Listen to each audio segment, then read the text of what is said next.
మరి అందరం ఈ బలభీమ సేవన దేవాలయం నుంచి ఊరేగింపుగా వెళ్ళి చివరగా ఈ దేవాలయం నుండి మన ఊరేగింపు ముగించవచ్చుంది.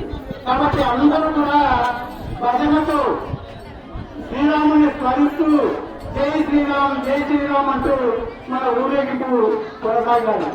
మరి అయోధ్యలో ఉన్నటువంటి శ్రీరామచంద్రమూర్తి కూడా మరి ఈ శబ్దం వినపడాలి. ఆ రకంగా అందరం గట్టిగా ఒకసారి మళ్ళీ చెప్పండి జై శ్రీము. ఈ విగ్రహ విరాళదాతలకు శ్రీ లింగయ్య మహారాజు గారి సౌజన్యంతో వారి కూతురు అల్లుడు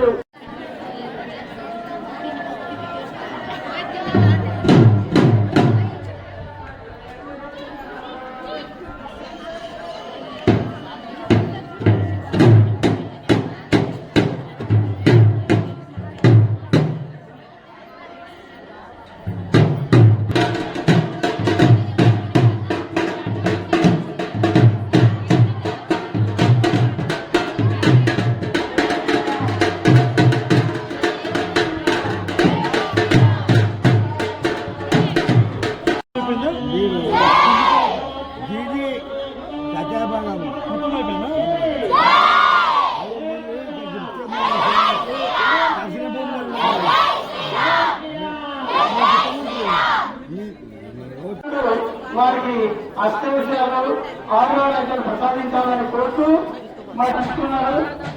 బలమైన దేవాలయంలో ప్రధాన పాత్ర, ఆ తర్వాత వీరాంజనేయ టెంపుల్, నీలకంఠన్ టెంపుల్, హనుమాన్ మందిర్, అర్జున మరవాలు అందరి సౌజన్యంతో ఈ కార్యక్రమం సక్సెస్ఫుల్ కావాలని అందుకు మీ ఆశీస్సులు అందజేయాల్సిందిగా శ్రీరామచంద్రమూర్తి